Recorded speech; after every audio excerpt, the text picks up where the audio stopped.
우리나라 삼국지.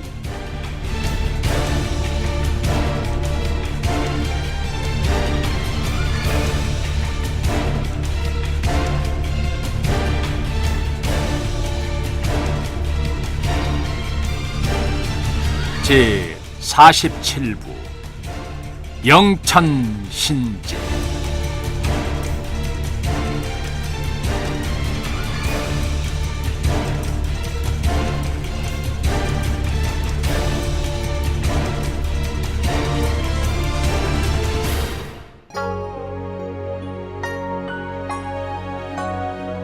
서력 412년 정월 초하루, 광개토 태왕이 즉위한 지 22년째 되던 해, 대소신료들이 신년 하례를 위해 대전에 도열해 있었다. 연을 복속시키고 동부여마저 완전히 병합하는 성과를 거둔 고구려의 신년 하례식은 그 어느 때보다 활기가 넘쳤다. 광개토 태왕은 청룡, 백호, 현무, 주작, 사신이 금박으로 수놓아진 천사신포를 입고 백나관을 쓴 채 대전에 들어섰다. 태왕이 들어서자 모든 신하들이 경배를 했다. 태왕이 담례하며 옥좌에 앉자 궁중악단의 축하 연주가 흘러나왔다. 이때 5마리의 백학이 아름다운 선율에 취한 듯 춤을 추며 날아왔다. 신하들의 얼굴에는 새해에 대한 기대와 자신감이 가득했다. 고구려 역사상 가장 위대한 태왕으로 칭송받는 광개토 태왕이 올해는 어떤 목표를 제시하고 실현해 나갈지 예상해보는 일도 참으 즐거웠다. 모든 신하들의 눈과 귀는 온통 태왕에게 쏠리고 있었다.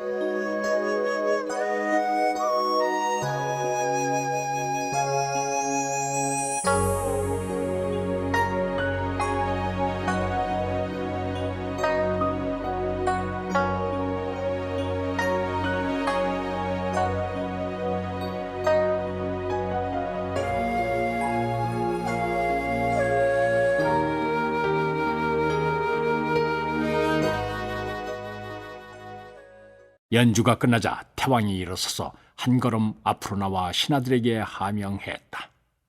위대하고 성스러우신 추모 성왕께서는 천신의 자손으로서 인간 세계에 내려오셨다.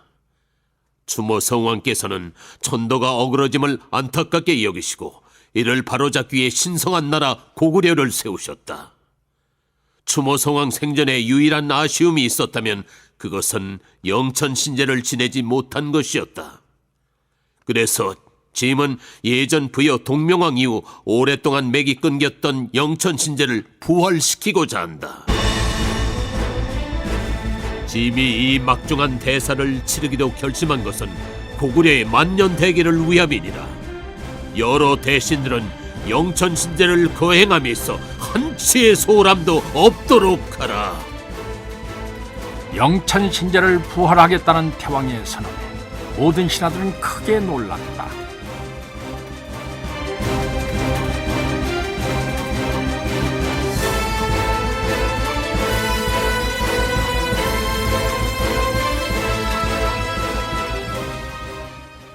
영천신제는 봉선제에 비견되는 초대 단군 이후 역대 단군들이 모셨던 제사였지만 부여의 건국시조인 동명왕 이후로 오랜 세월 동안 중단된 상태였다. 영천신제는 인간 세상에서 가장 존귀한 지도자가 천신을 직접 맞이하는 행사였기 때문에 그 준비에 많은 신경을 써야 했다. 영천신제를 지내기 위해서는 먼저 주변국의 왕들이 모두 참석한 가운데 그들로부터 절대적 권위를 인정받아야만 했다. 지난 수년간 어떤 왕도 주변국을 완전히 압도하지 못했기 때문에 감히 영천신제를 지낼 수가 없었다. 그래서 고구려 왕들도 동맹 행사만으로 만족해야 했다.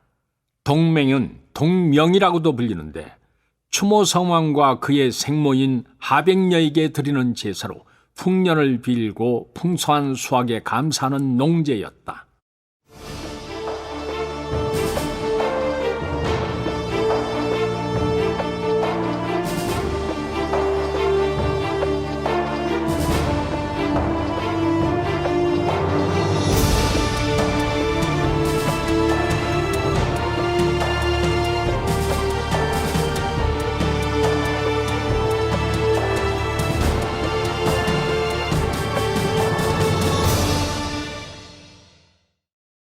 역대 고구려 왕들 가운데 제6대 태조대왕은 영천신제를 부활하고 싶어서 신하들로 하여금 그에 대한 기록을 모아 정리하게 했다.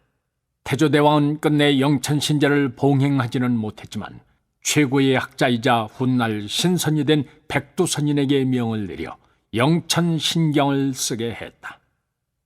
그리고 완성된 영천신경을 왕실에서 중요한 서책을 모아두는 곳인 장문고에 보관했다. 태자 시절 장문고에서 책을 살펴보다가 우연히 영천신경을 발견한 이후로 광개토 태왕은 영천신제를 부활시키겠다는 웅대한 꿈을 품게 된 것이었다. 신하들은 광개토 태왕이 고구려를 천하의 중심국가로 만들 수 있었던 원동력이 무엇인지 깨달았다. 그것은 바로 영천신제를 거행하고자 하는 광개토 태왕의 집념이었다.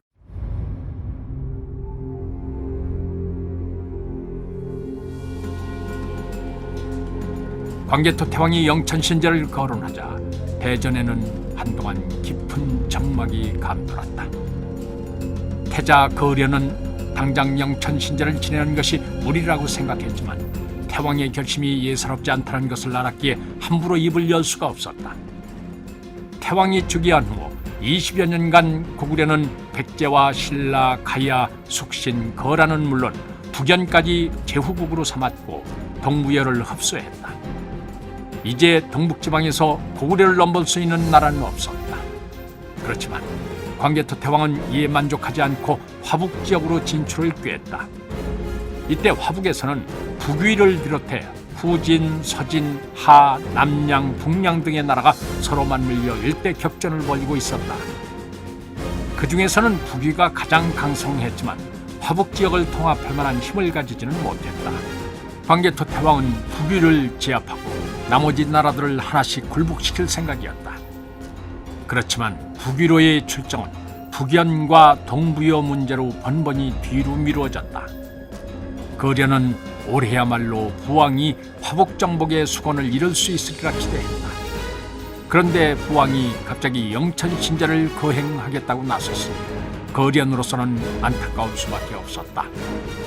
물론 영천신제를 지내는 것은 고구려의 태왕이라면 누구나 바라는 일이었지만 그 시기가 적당하지 않았다. 거련은 부왕의 갑작스러운 결정에는 북부여 태양대선인의 입김이 작용했으리라 확신했다. 그가 환도성에 호련히 나타나 태왕을 만난 이후에 영천신제 이야기가 불거져 나왔으니 의심할 여지가 없었다.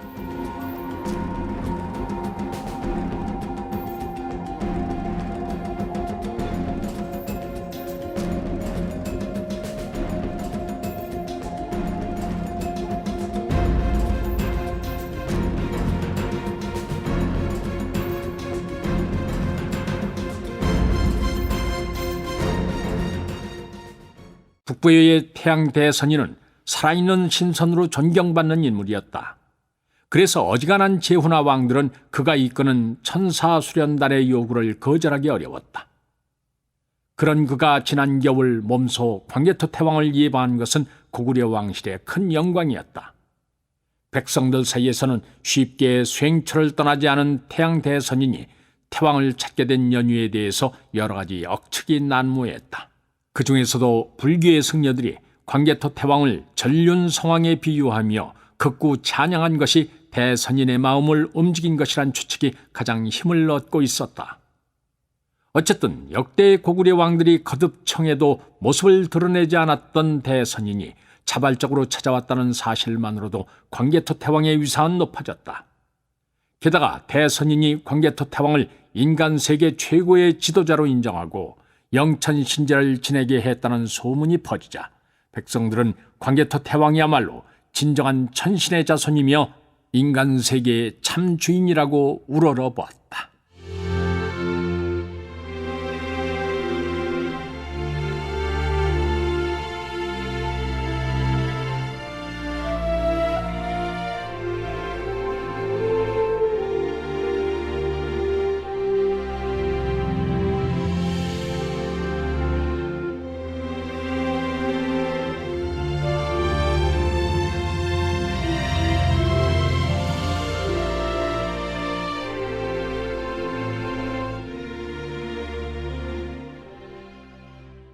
대선인이 광개토 태왕에게 영천신제를 구원했다는 주변의 추측은 틀리지 않았다. 대선인이 환도성으로 온 목적은 광개토 태왕에게 영천신제를 봉행하라는 하늘의 계시를 전하기 위해서였다. 태왕은 대선인에게 거듭 자신의 미흡함을 말했지만 대선인은 이를 태양의 겸양으로 받아들였다. 태양 대선인, 짐이 과연 영천신제를 지낼 자격이 있소이까? 위대하신 태왕이시여, 폐하께서 아니시라면 누가 영천신제를 봉행할 자격이 있겠사옵니까? 옛 조선의 역대 단군님들과 부여의 동명왕 이후로 폐업과 성업을 두루 성취하신 임금은 오직 폐하뿐이옵니다. 태양 대선인, 짐은 아직 천하를 평정하지 못했소. 그리고 짐의 수양은 여전히 선현들의 발 뒤꿈치에도 미치지 못하오. 성통 공안을 이룬 후에 이 문제를 거론합시다. 폐하께로서는 겸양이 지나치시옵니다. 이 모두가 하늘의 뜻이니 받아들이셔야 하옵니다. 제가 천기를 살펴보니 올해 동맹제를 올리는 때에 천신의 감흥을 받을 수 있사옵니다. 광개토 태왕은 고민에 빠졌다. 천신의 후예임을 자처하는 고구려 왕에게 있어 천신과 직접 소통을 할 수 있는 기회란 것은 거부할 수 없는 유혹이었다. 광개토 태왕은 자신의 생명을 불태워서라도 영천신제를 지내고 싶은 욕망에 사로잡혔다. 이제 불혹의 나이가 된 그였지만 대선인의 유혹을 단호하게 떨쳐낼 수가 없었다. 며칠을 고민한 광개토 태왕은 결심을 굳히고 태자 거련을 불렀다. 영천신제를 지내기로 결심했다. 이 아비는 앞으로 제의 준비에 바쁠 것이니 태자가 나란 일을 맡아라. 태자 거련은 광개토 태왕의 결심을 듣고 마음이 못내 불안했다. 광개토 태왕의 얘기가 거련에게는 영천신제가 아닌 자신의 장례를 준비하겠다는 것처럼 들렸다. 마치 영원한 이별을 통보하는 듯하여 그 자리에서 말리고 싶었다.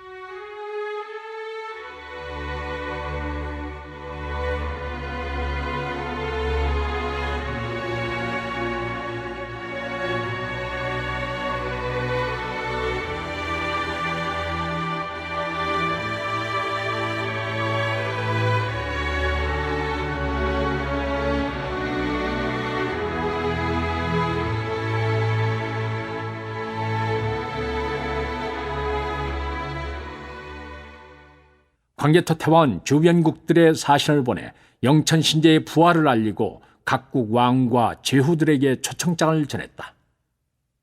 백제 전지왕은 고구려의 환도성으로 가는 것이 꺼려졌지만 그렇다고 태자를 대신 보낼 수도 없었다.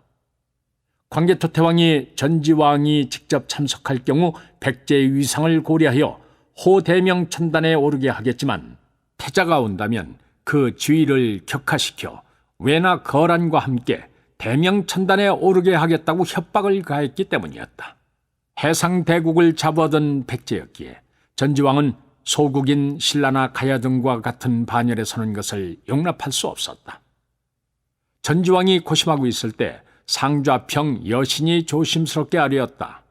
상좌평이란 관직은 전지왕 4년에 처음 생겼는데 고구려의 국상과 같은 관직이었다. 우리만 영천신제에 불참할 수는 없사옵니다.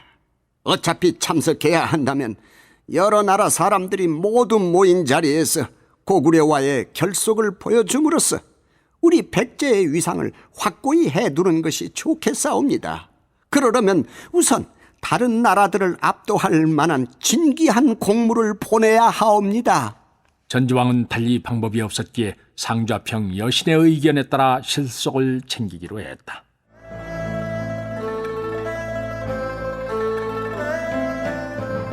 전지왕은 먼저 고구려에 진헌사를 보내 금단 목기를 바치고 영천신제 때 제기로 사용해달라고 청했다. 금단 목기는 단단하면서도 가벼운 박달나무를 깎아서 만든 그릇으로 백제의 특산품인 황칠수 쇠액을 발라서 황금빛이 났다. 이 그릇은 당시 금값에 비견할 만큼 값진 물건이었다. 최상의 제기를 찾고 있던 제관부 관리들은 백제에서 보내온 제기를 받고 매우 흡족했다. 백제의 뒤를 이어 신라에서는 화려한 금잔과 옥잔을 바쳤고, 외국에서는 야명주와 만호석 그리고 대형 호박을, 북연에서는 제사에 소용될 최상품 비단 수만 피를 바쳐왔다. 영천신제 준비에 몰입한 광개토 태왕은 매일 몸을 정결히 하고 영천신경에 기록된 바를 실천했다. 먼저 화기를 억제하고 화식을 피했으며 매일 의식을 주관하는 대선인과 함께 신법을 수련했다. 광개토 태왕이 제사 준비에만 매달리니 나라의 대소사는 모두 태자 거련의 몫이었다. 거련은 나라 살림을 관장하면서 영천신제가 고국에 큰 타격을 미치는 것을 눈으로 확인했다. 많은 나라들이 영천신제에 저음하여 값비싼 진상품을 보내왔지만 거련은 그리 반갑지 않았다. 주변국들이 국물을 진상하면 상국인 고구려는 그보다 더 귀한 물품을 하사하는 것이 관례였기 때문이었다. 그러므로 사방에서 몰려드는 곡물이 늘어갈수록 고구려의 국고는 비계되어 있었다.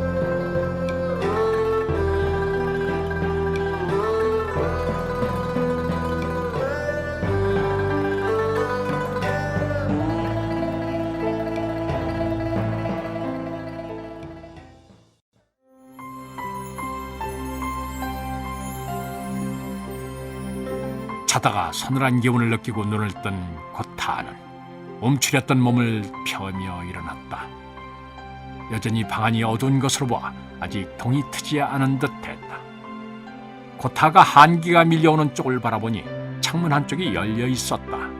고타는 그제야 자신이 또 책상머리에 엎드린 채 잠이 들었음을 깨달았다. 고타가 태왕의 미영을 받고 영천신제를 위한 준비에 매달린 지도 벌써 8개월이 넘었다. 그동안 그는 늦은 밤까지 제관부 등 영천신제 준비에 책임을 맡은 관청들을 두루 돌아다니며 준비 상황 등을 살피고 조율하느라 눈코 뜰 새 없이 바쁜 나날을 보냈다. 그는 밤늦게 집으로 돌아와서도 관련 서류들을 검토하느라 제대로 잠을 잘 수 없는 경우가 많았다. 젊은 시절엔 무쇠 같은 체력을 자랑하던 고타였지만 이미 머리와 수염이 하얗게 센 지금에 와서는 피로를 느끼지 않을 수 없었다. 고타는 얼굴이 거칠어질 만큼 고된 나날을 보냈지만 힘들다는 말 한마디 입 밖에 낸 적이 없었다. 이는 영천신제에 대한 광개토 태왕의 열망을 누구보다 잘 알고 있었기 때문이었다. 고타하에게 있어 광개토 태왕의 의지를 실현하는 것만큼 중요한 일은 없었다. 주변 사람들은 이를 보고 그가 고금에 찾아볼 수 없는 충신이라 평했지만 광개토 태왕에 대한 고타의 감정은 충정만으로는 설명하기 어려웠다. 굳이 따진다면 육친의 정보다도 깊고 여인에 대한 사랑보다도 간절한 것이었다. 그렇다고 고타가 오로지 광개토 태왕의 명령 때문에 영천신제 준비에 혼신의 힘을 쏟고 있는 것은 아니었다. 그의 가슴 속에도 고구려를 천하에 우뚝 세우고자 하는 야망이 꿈틀거리고 있었다.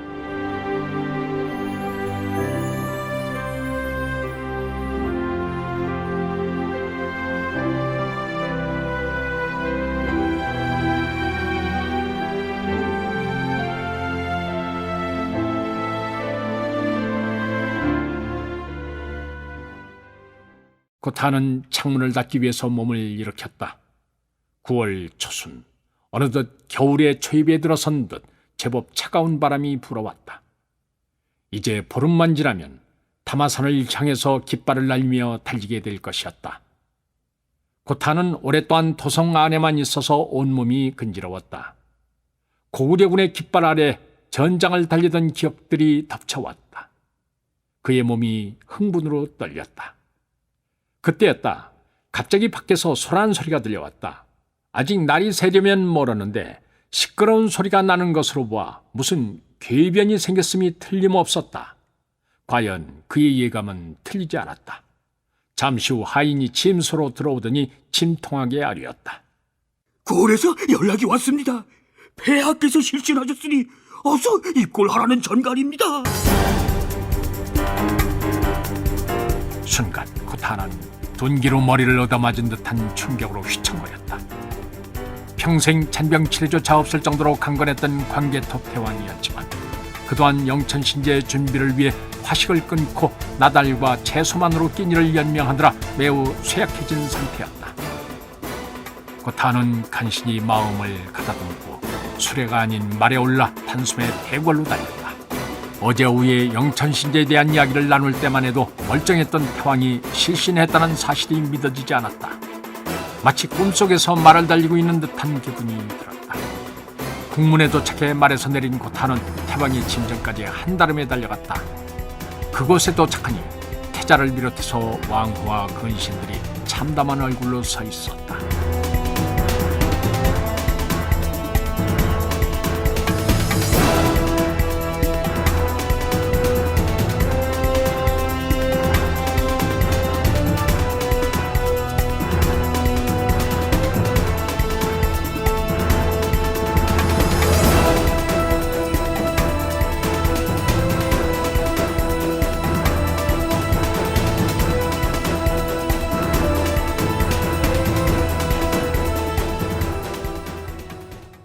어찌된 일입니까? 왕후가 눈물을 훔치고 울먹이며 대답했다. 폐하께서 축시경에 정전에서 침소로 돌아오시다가 갑자기 쓰러지셨소. 어이의 말로는 과로로 인해 잠시 정신을 잃으신 거라 하오. 지금 상태는 어떻습니까? 아직까지 깨어나지 못하고 계시오. 고타는 당장 달려가 태양 대선인을 쳐 죽이고 싶었다. 태양 대선인이 부축이지만 않았어도 태왕이 건강을 해쳐가며 신법 수련에 매달리지는 않았을 것이었다. 이때 침상 옆에서 태왕의 상사를 살피고 있던 태자 거련이 환호성을 터뜨렸다. 부왕 폐하께서 깨어나셨습니다. 고타는 마치 지옥에서 빠져나온 듯이 기뻐하며 침상으로 달려갔다. 광개토 태왕은 정신을 차리고 한참 동안 눈에 초점을 잡으려 애썼다. 그러고는 힘겹게 입을 열었다. 하지만 그 목소리가 너무 작아 주변에 서 있는 사람들조차 알아들을 수 없었다. 어이가 태왕의 입술에 귀를 가까이 대고 새어나오는 말소리를 들었다. 대장군만 남고 모두 물러가라 하십니다. 어이가 태왕의 명을 전하자 주변에 모여있던 사람들이 모두 나갔다. 광개토 태왕은 손짓을 해서 고타를 가까이 오게 했다. 고타는 떨리는 가슴을 진정시키고 태왕에게 다가갔다. 이제 조금 기력이 돌아왔는지 목소리에 힘이 실렸다. 아무래도 짐의 천수가 다한 듯하네. 어찌 그런 약한 말씀을 하시옵니까? 이제 영천 신제가 얼마 남지 않았사옵니다. 어서 빨리 몸을 추스리고 일어나셔야 영천 신제를 주관하실 수 있사옵니다. 짐이 이제껏 순탄한 길을 걸어올 수 있었던 것은 천명을 제대로 짚을 줄 알았기 때문이네. 짐이 영천 신제를 서두른 것도 명이 얼마 남지 않았기 때문이네. 광개토 태왕은 힘에 겨운지 잠시 쉬었다가 다시 말했다. 짐이 장군에게 한 가지 청이 있는데 들어주겠는가? 그대는 20여 년을 짐과 함께 전장을 누비며 동고동락한 사이니 믿고 맡길 수 있을 듯하네. 소신의 몸이 가루가 된다 해도 폐하의 뜻을 받들겠사옵니다. 고타의 뜨거운 충정이 고스란히 전해져 왔기 때문에 광개토 태왕의 얼굴에 잔잔한 미소가 떠올랐다. 짐은 이번 영천 신제 때 천신을 따라 하늘로 올라갈 것이네. 부디 짐에게 했던 것처럼 태자에게도 충성을 다해주게. 거련은 왕의 제목으로 손색이 없지만 아직 완전히 자라지 못해 실수가 많을 걸세. 거목이 쓰러지면 주변의 잡목들이 앞다투어 뿌리를 뻗쳐올 것이니 태자가 온전한 나름대로 자랄 수 있도록 지켜주게나. 태왕은 힘겹게 오른손을 들어 고타의 손을 잡았다. 그 순간 고타는 참고 있었던 눈물을 쏟아냈다.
고구려에서는 여전히 구귀족들의 힘이 막강했다.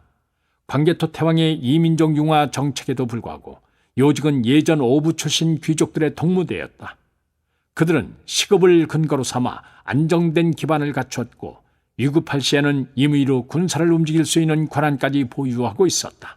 그들은 조상 대대로 왕실과 조정의 뿌리를 내리고 왕에게 영향력을 행사했다.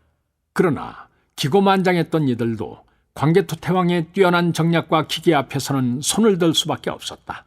그의 뛰어난 영도력과 사람들의 마음을 사로잡는 매력은 권위의식에 가득 차 있던 귀족들조차 태왕의 충성스러운 신하로 자처하게 만들었다. 그렇지만 이는 모두 광개토 태왕 개인의 역량에 의지한 바가 컸으므로 그가 돌아간다면 모처럼 강화됐던 왕권과 이를 바탕으로 한 고구려인들의 결속은 언제라도 흔들릴 수 있었다.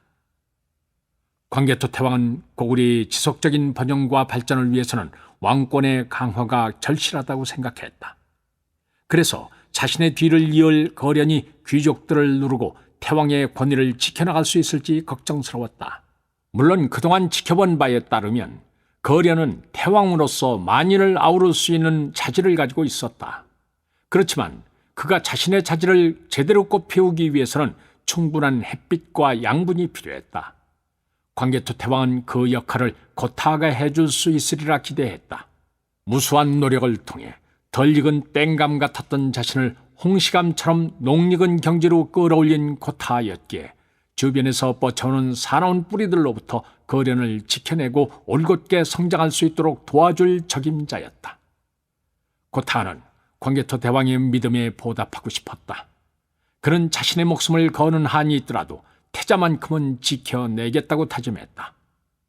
광개토 태왕은 밖에서 기다리고 있던 태자와 왕후 그리고 건신들을 들도록 한 후에 어이가 손수 준비한 삶은 두부와 고기죽을 드리게 했다. 당장은 잠시라도 기운을 차리는 게 무엇보다 중요했다.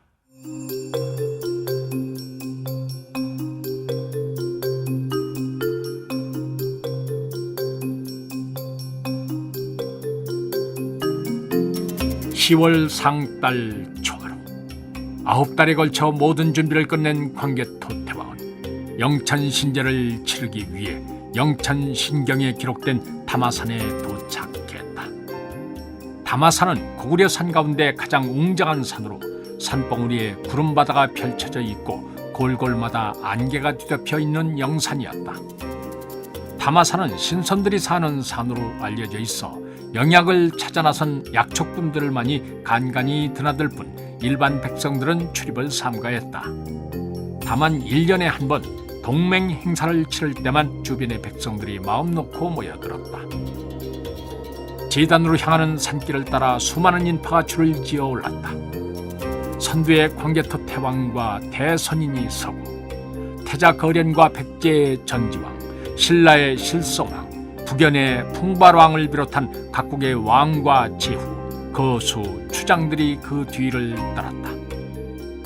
태왕 일행이 제를 위해 다마산 기슭에 마련된 별궁인 천지궁에 이르렀을 때는 이미 앞서 파견된 제관부의 관리들과 시종들에 의해서 모든 행사 준비가 끝난 상태였다.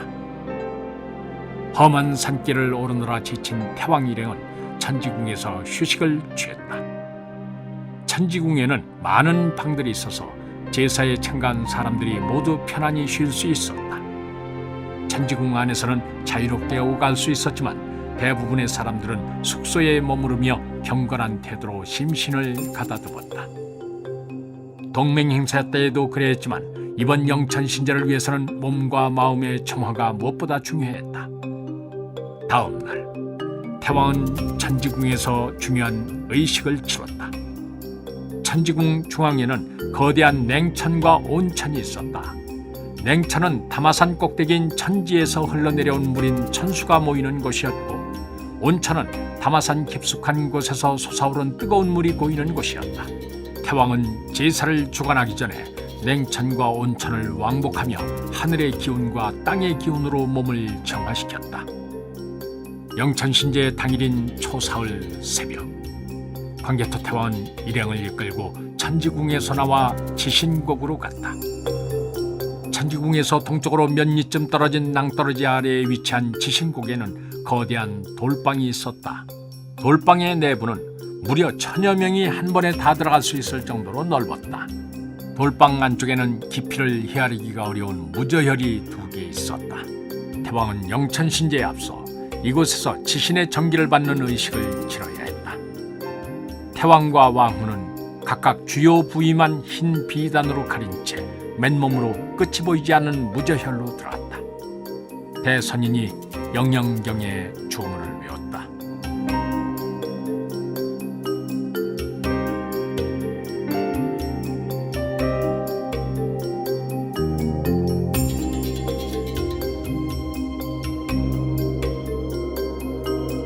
태자 거련이야 1000여 명의 사람들이 부복한 가운데 1시각이 흘렀다. 대선인이 주문 외우기를 멈추자 무저혈 속에 있던 태왕이 밖으로 걸어나왔다. 사람들 앞에 선 태왕은 시종들의 시중을 받아 사신과 황룡이 수놓인 천호신포를 입었다. 천호신포는 고구려 왕들이 1년에 단 한 번 동맹 행사 때 입는 옷으로 제사장을 상징하는 무복이었다. 천호신포를 입은 태왕은 어느새 인간계를 벗어나 천계에 당도해 있는 듯했다. 왕후도 칠체 거목 화포를 걸쳤다. 지신곡을 나선 광개토 태왕은 군중을 거느리고 인신단으로 향했다. 인신단은 다마산 산머리에 자리 잡은 넓은 평지에 설치된 삼각형의 제단으로 지신계와 천신계를 연결하는 통로였다. 세모난 제단 아래에는 각국에서 온 군주들이 광개토 태왕의 등장을 기다리며 부복하고 있었다. 태왕은 부복한 무리들을 가로질러 제단 앞에 당도했다. 제단으로 오른 계단의 숫자는 모두 9개로 고구려와 팔방의 제후국들을 나타냈다. 태왕이 제단에 오르자 각국의 군주들과 신하들이 4번 절하고 9번 조아리는 4배 국어의 예를 올렸다. 광개토 태왕은 태자 거련을 비롯하여 인신단에 오른 36국의 군주들과 72명의 제후들, 108명의 신하들에게 일일이 축수했다.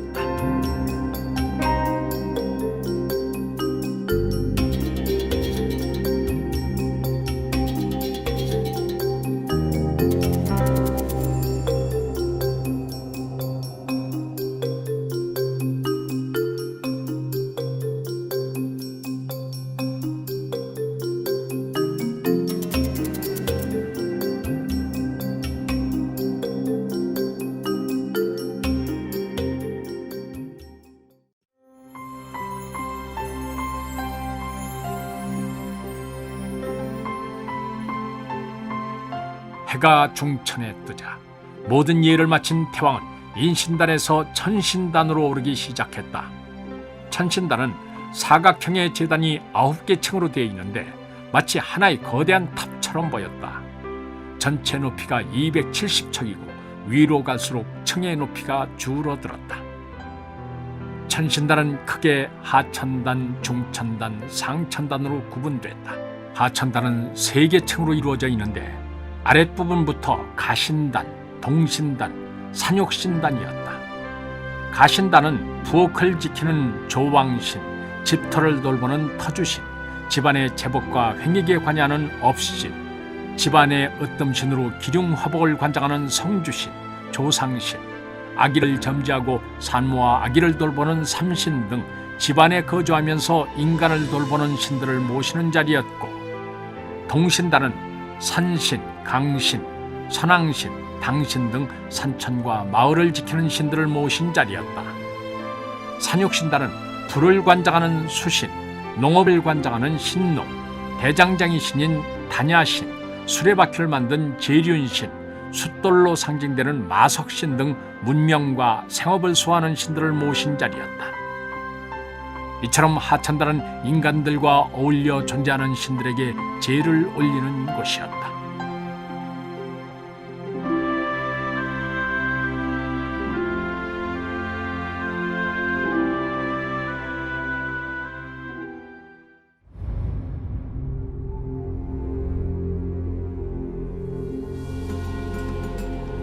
광개토 대왕은 하천단을 지나 중천단으로 올랐다. 왕후와 태자, 대선인, 그리고 각국의 군주와 제후들이 엄숙한 표정으로 그 뒤를 따랐다. 태왕은 하천단을 넘어섬으로써 인간계를 떠나 천계로 들어선 것이었다.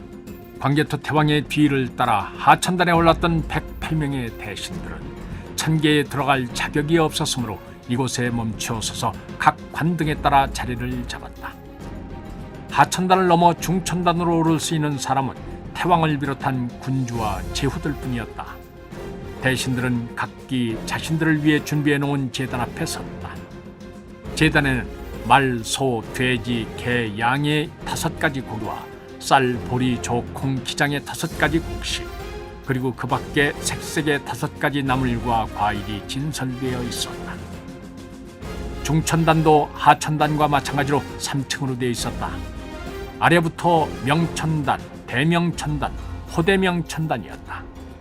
명천단은 동쪽에 청룡, 서쪽에 백호, 남쪽에 주작, 북쪽에 현무, 이렇게 사방을 수호하는 사신을 모신 곳이었다. 청룡은 오행 중 목의 속성을 가지며 오상에서 인과 연관됐다. 해가 떠오른 동방의 수호자로서 탄생과 성장을 의미했다. 사계로 치면 봄에 해당됐다. 백호는 금의 속성을 가지며 의와 연관됐다. 해가 지는 서방의 수호자로서 수확과 결실을 의미했다.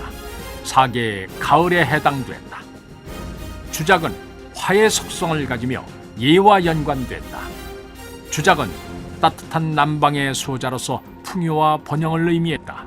사계의 여름에 해당됐다. 현무는 물의 속성을 가지며 지와 연관됐다. 현무는 차가운 북방의 수호자로서 특별히 양을 나타내는 뱀과 음을 나타내는 거북이 합쳐서 음양의 조화를 통한 우주 재생의 원리를 보여주었다. 북방은 죽은 자가 가는 곳이지만 한편으론 새로운 탄생을 의미하기도 했다. 사계로 볼 때 겨울에 해당됐다. 사신은 천하를 지키는 수호자일 뿐만 아니라 28수의 현신으로서 우주의 질서를 지키는 역할을 담당하고 있었다. 명천단에 이르자 태왕을 따르던 제후들은 18명씩 나누어 각 방위에 도열을 했다. 동쪽의 제단에는 푸른색, 서쪽에는 흰색, 남쪽에는 붉은색, 북쪽은 검은색 비단으로 만들어진 제복이 놓여 있었다. 제후들은 각기 자신의 앞에 놓인 제복을 걸치고 하늘을 향해 현신을 아뢰었다. 태왕은 사방을 둘러보고 다시 대명천단으로 발걸음을 옮겼다. 대명천단은 28수의 별자리를 모시는 곳이었다. 28수는 하늘의 적도를 따라 그 주변에 위치한 별자리들로 적도의 동서남북에 각기 7개씩이 배치되어 있었다. 28수는 그들의 움직임을 통해서 우주의 섭리와 하늘의 뜻을 드러내고 인간사의 기륭화복을 알려주었으므로 신성시 됐다.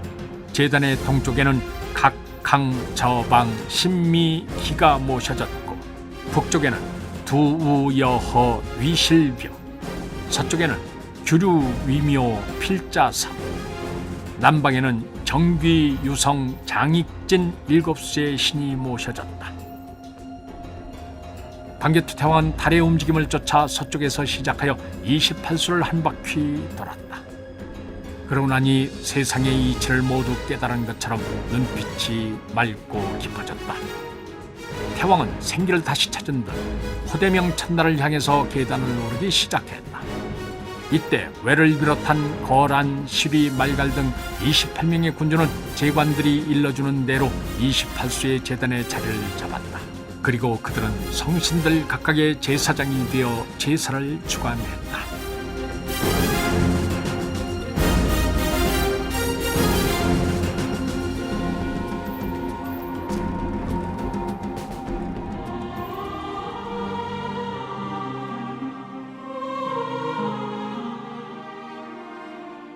광개토 태왕은 어느덧 호대명 천단에 발을 들여놓았다.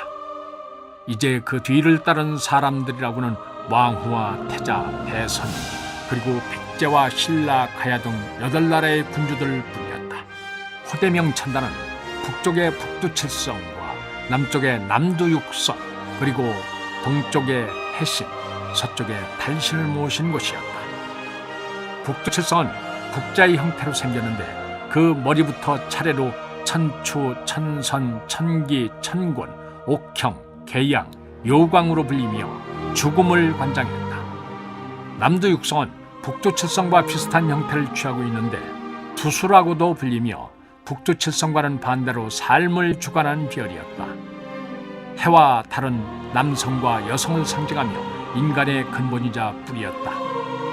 추모왕이 1월지자라 불리는 것에서도 볼 수 있듯이 해와 달은 가장 신성한 존재이자 경배의 대상이었다. 대선인은 광개토 태왕을 해 자리인 동쪽에, 망우를 달의 자리인 서쪽에 세웠다.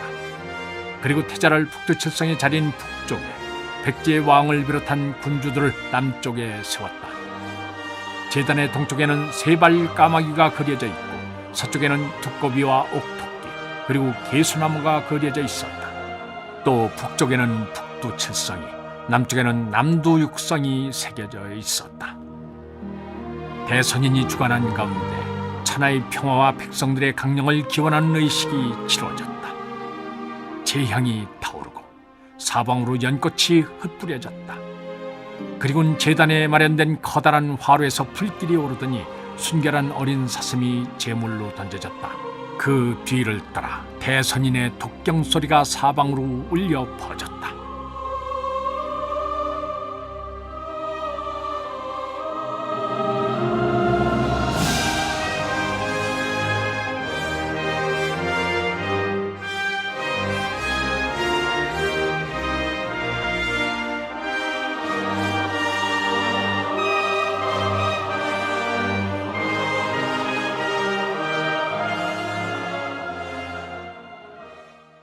호대명 천단에서의 의식이 끝나자 대선인이 주위를 둘러보며 말했다.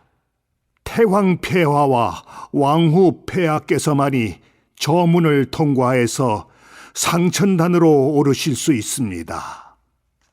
대선인이 가리키는 곳을 바라보니 상천단으로 오르는 계단이 문으로 막혀 있었다. 그 문에는 연꽃과 불꽃, 구름무늬 등이 새겨져 있었고 그 위에 사람의 얼굴을 한 새와 물고기인 인두조어와 기린, 나는 물고기인 비어, 불새, 괴수 등이 그려져 있었다. 광개토 태왕은 대선인의 뒤를 따라 왕후와 함께 천문을 향해서 올랐다. 이를 지켜보는 군주들의 얼굴에는 부러움과 안타까움이 가득했다. 특히 백제 전지왕은 다른 이들보다도 더욱 안타까웠다. 지난날 고구려와의 싸움에서 승리했더라면 지금 자신이 상천단에 올라 천신을 만날 수 있을 것이었다. 그런데 고작 남두육성에 머물며 광개토 태왕이 성천한 모습을 지켜봐야 하니 너무도 억울했다. 이런 전지왕의 심정과는 상관없이 광개토 태왕은 천천히 한 걸음씩 상천단의 문으로 올라갔다. 이때 광개토 태왕의 걸음에 맞추어 검은고와 비파 소리가 울려 퍼졌다. 마치 천상에서 들려오는 듯한 장중하고도 아름다운 음악이 전지왕의 마음을 달래주었다. 백제 전지왕은 호대명 천단에서 남방의 남두육성에게 제사 지내는 일을 맡게 됐다. 전지왕은 어느새 욕심을 버렸는지 평안한 얼굴로 돌아와 있었다.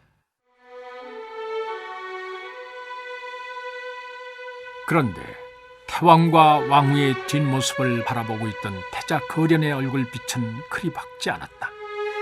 그는 지금이 아버지를 볼 수 있는 마지막 시간이란 것을 잘 알고 있었다. 이후로는 위대한 천하의 패자이자 자랑스러운 아버지를 보고 싶어도 볼 수 없었다. 거련은 아버지가 떠난 이후가 걱정스러웠다. 아버지가 이루어놓은 광대한 제국을 자신의 힘만으로 지켜낼 자신이 없었다. 그는 아버지인 광개토 태왕과 비교한다면 갓난아이나 마찬가지였다. 거련은 호대명 찬단에 오른 군왕들을 보면서 더욱 마음이 불안했다. 그것은 서방의 주요 나라들이 불참했기 때문이었다. 그들은 고구려의 위력을 제대로 알지 못했다. 그래서 당장 이웃나라와의 전쟁에서 고구려가 도와주지 않았다는 이유를 내세워 태자나 삼공조차도 보낼 수 없다고 했다. 그들이 고구려의 권위를 인정하지 않는다면 앞으로 언제든 도전해 올 수 있었다. 거련은 이 때문에 태양대선인의 판단이 옳지 않다고 여겼다. 아직은 광개토 태왕이 천계로 떠날 때가 아니었다. 그는 부왕이 애초에 의도했던 대로 10년 후에 영천신제를 거행했더라면 좋았을 것이라는 생각을 지울 수가 없었다.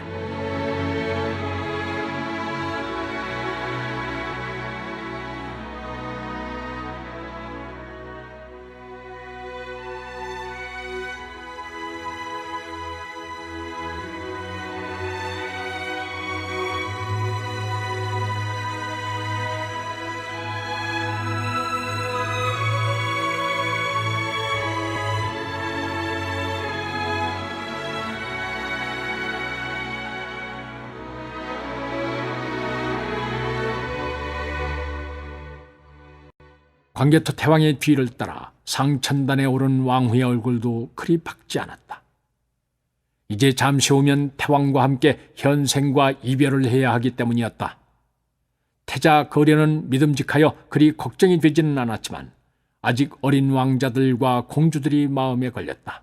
그래서 왕후는 자신이 천신의 감흥을 받는다면 영원히 후손들을 보살펴 줄 수 있으리란 믿음을 더욱 굳건히 했다.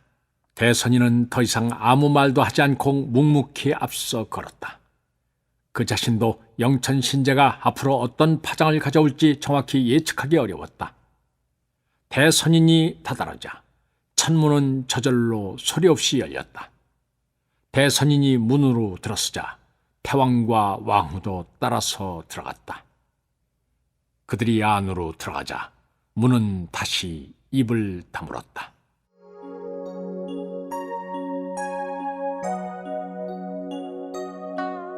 상천단은 아래부터 선천단, 영천단, 태천단 순으로 되어 있었다. 선천은 신선들이 사는 하늘로 우주 자연의 신들보다 더 위대한 영혼을 가진 자들이 사는 하늘을 의미했다. 이곳에서는 고등신인 추모와 부여신인 유화성모 등이 살았다. 영천은 영원한 자유를 얻는 곳으로 인간이 죽어서 갈 수 있는 최고의 경지이며 태천은 바로 천신인 환인이 거주하는 곳이다. 상천단에 오른다는 것은 곧 천신을 만난다는 것을 의미했다. 선천단에 올라선 광개토 태왕은 벌어진 입을 담을 수 없었다. 그의 머리 위로 각양각색의 천인과 선인들이 날아다니고 있었다. 보관을 쓴 머리에서 광채가 빛나고 상반신을 드러낸 채 짧은 치마를 입고 하늘을 유유히 날아다니는 천인, 머리 위로 귀가 자라있고 몸에 깃털이 나 있으며 맨발로 날아다니는 선인, 학을 타고 구름을 헤치며 날아다니는 선인 등 수많은 천인과 선인들이 공중을 수놓았다. 이들은 하나같이 손에 고, 완, 함, 장소, 횡적 등의 악기를 들고 있었다. 대선인이 잠시 넋을 잃고 있었던 태왕을 일깨웠다. 제가 오를 수 있는 곳은 여기까지입니다. 영천은 천신을 맞이하기 위해 속인의 때를 벗고 몸을 정화하는 곳입니다. 그러므로 대선인조차도 함부로 오를 수 없는 곳입니다. 이제까지 어떤 왕도 이곳에 오르지 못했습니다. 오로지 천신의 아들이신 태왕 폐하와 반려자이신 왕후 폐하만이 드실 수 있는 것입니다. 태왕은 대선인의 말을 듣고 천천히 고개를 끄덕였다. 대선인은 태왕과 왕후에게 신선들이 쓰는 보관을 내밀었다. 보관은 영천단으로 오를 수 있는 신부님을 나타내는 것이었다. 보관을 받아 쓴 태왕과 왕후는 영천단으로 올랐다. 공중을 날아다니던 천인과 선인들이 영천단에 오르는 태왕과 왕후를 축복하는 듯 일제히 연주를 시작했다. 아름다운 천상의 음악이 들려왔다. 태왕과 왕후는 마치 바람을 탄 듯 구름을 밟는 듯 몸이 가벼워짐을 느꼈다. 뒤에 남은 대선인은 마지막으로 천신께 드릴 제사를 준비했다. 천신께 바칠 제물로 백마와 백호가 제단에 놓여 있었다.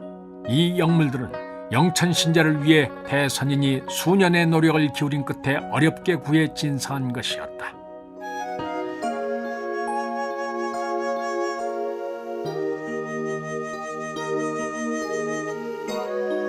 드디어 제의가 시작됐다. 제약이 흐른 가운데 대선인은 천신을 향해 예를 올렸다. 그리고 영천신경을 독송하기 시작했다. 그의 독송 소리와 궁중악단의 영신악이 어울려 타마산에 울려 퍼졌다. 이를 신호로 아래 재단에 머물고 있던 사람들도 일제히 하늘을 우러러보며 천신의 강림을 기원했다.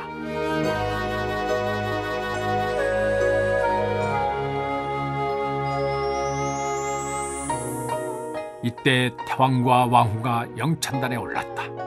제단 위에 올라섰을 때 태왕은 온화하면서 청량한 기운을 느꼈다.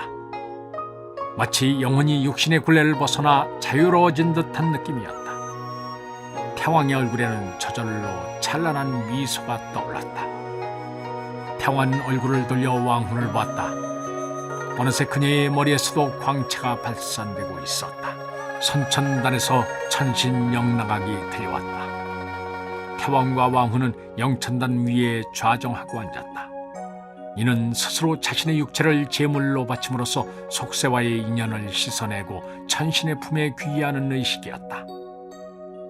선천단에서의 제의가 모두 끝나자 태왕과 왕후는 천천히 몸을 일으켜 태천단으로 올랐다. 두 사람은 드디어 천신의 세계에 발을 디딘 것이었다. 태왕은 마음속의 오욕칠정이 모두 사라지고 오로지 충만한 기쁨으로 가득 찼다. 태천단 위에는 신수가 자라나 있었다. 태왕과 왕후는 신수로 다가가 손을 대고 천신에게 기도를 드렸다. 얼마 후 막던 하늘에 먹구름이 몰려들더니 갑자기 어두워졌다. 날씨가 하루에도 수십 번 바뀐다는 타마산이었지만 너무도 갑작스러운 일이었다. 제단에 모인 사람들은 모두 천신께서 이 땅에 내려오실 징조라고 생각했다. 대선인도 잠시 독성을 멈추고 하늘을 보았다. 그때였다. 갑자기 한 줄기 상스러운 빛이 먹구름을 뚫고 태천단을 비추었다. 그리고 뒤를 이어 웬만한 성체보다도 더 큰 황룡이 구름 사이를 헤치고 내려오더니 천신단을 한 바퀴 도는 것이 아닌가. 그리고 나서는 태천단에 있는 태왕과 왕후를 태우고 천천히 하늘로 올랐다. 먹구름이 거치자 대선인은 중천단에서 뛰어올라온 태자와 함께 태천단으로 올라갔다.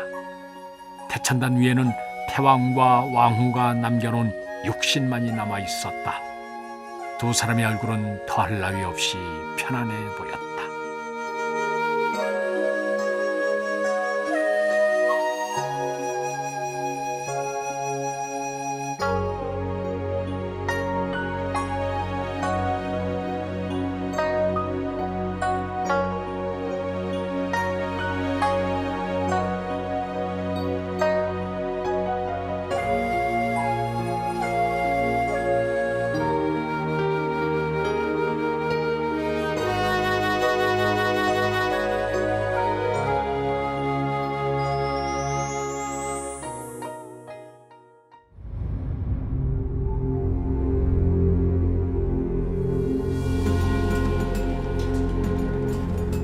그날 밤 하늘에서 큰 별이 떨어졌다. 광개토 태왕은 평생을 바쳐 이 땅의 모든 사람들이 평화롭게 어울려 살아갈 수 있는 천하를 건설했다. 이것은 그의 염원이었지만 그를 짓누르는 책무이기도 했다. 태왕은 천신과 조우한 후에야 자신이 짊어지고 있던 무거운 짐을 풀어놓을 수 있었다. 태왕은 앞으로 달리면서도 늘 주변을 돌아보아야 했다. 이로 인해 태왕의 주위로 많은 사람들이 모였고 이들과 함께 대제국을 건설할 수 있었다. 그러나 그것이 한편으론 태왕의 발걸음을 무겁게 만드는 굴레이기도 했다. 하지만 이제 굴레를 벗어던진 태왕은 천계에서 광야의 바람처럼 자유롭게 말을 타고 달릴 수 있었다. 태왕은 고구려의 위대한 혼으로서 아무런 구애를 받지 않고 사람들의 가슴에서 가슴으로 뛰어다닐 것이었다.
천신의 감흥을 눈으로 목격했던 사람들, 밤이 깊었는데도 쉽게 잠을 이루지 못했다.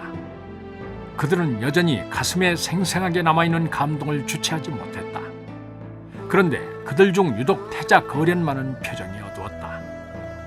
이제 부왕이 떠났으니 그가 광대한 영토와 수많은 백성들을 맡아야 했다. 그동안 부왕 대신 정사를 돌보면서 자신의 부족함을 뼈저리게 느꼈던 거련이었기에 더욱 부담감이 컸다. 이제 그는 광개토 태왕이 평생을 짊어지고 온 짐을 고스란히 떠맡게 된 것이었다.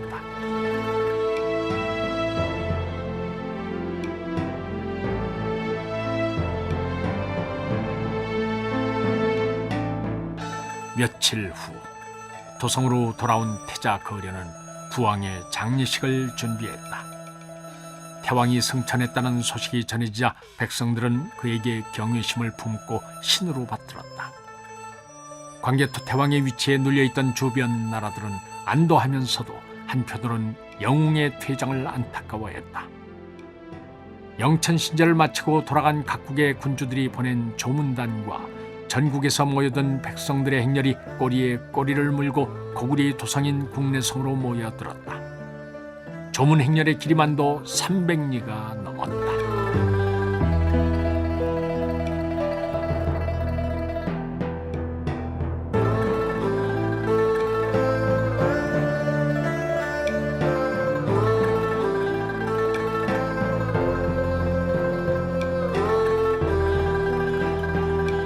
광개토 태왕은 22년의 재위 기간 동안 서북쪽으로는 요서를 공략하여 거란을 복속시켰고 멀리 산해관 넘어 북평 탁군 등을 공격해서 결국 연나라로 하여금 멸망의 길을 걷게 했다. 이로써 고구려는 위세를 서방까지 한껏 떨쳤다. 북으로는 그 당시 명맥만 남아있던 부여를 섬멸해 영토를 몽골 아래인 흥안령까지 넓혔고 동북쪽으로는 연해주를 지나 시베리아까지 쳐들어가서 숙신을 완전히 복속시켰다. 서남쪽으로는 관미성전투에서 승리함으로써 백제를 제압하고 한수 이남까지 영토를 넓혔다. 동남쪽으로는 중원과 금성을 쳐서 가야까지 정벌하고 중원에 한예 관부를 만들어 사만을 통치했다. 이로써 광개토 태왕은 동서가 6천리요 남북이 7천리에 이르는 미중위의 대제국을 건설했다. 거련과 신하들은 광활한 영토를 개척한 위대한 태왕이란 뜻으로 선왕의 존호를 광개토 태왕이라 추존했다.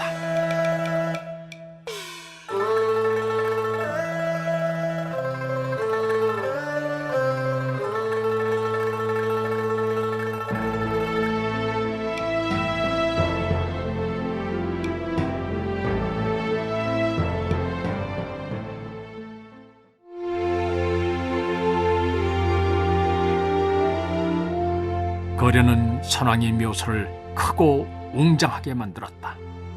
묘는 궁궐의 모양을 본따서 7층의 단으로 만들었고 생전과 다름없이 살 수 있도록 세간과 생활 도구를 갖추어 두었다.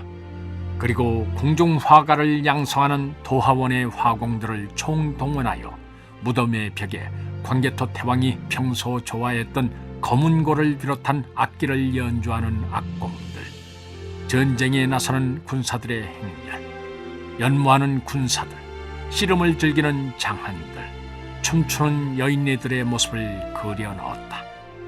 또 천장에 해신과 달신을 비롯해서 별자리와 사신을 새겨 넣었다. 그리고 나서 1000년 이후라도 무덤이 지켜질 수 있도록 수묘인이 지켜야 할 규칙을 적은 거대한 비를 세웠다. 거련은 이 비석에 광개토 태왕의 주요 업적을 새겼는데 자신이 의심을 품었던 영천신제의 기록만은 제외했다.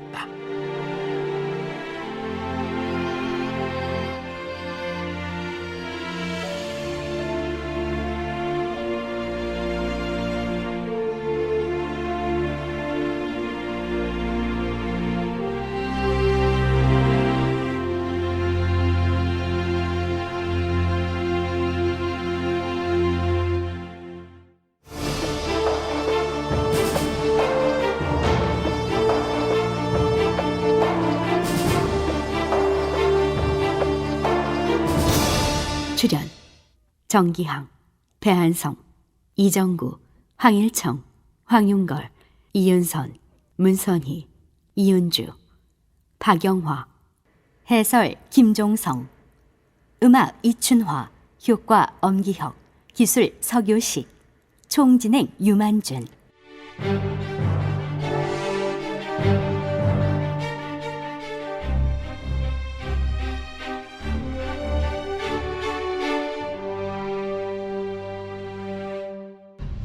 임동주 원작, 김기덕 연출, 제 47부 영천신제.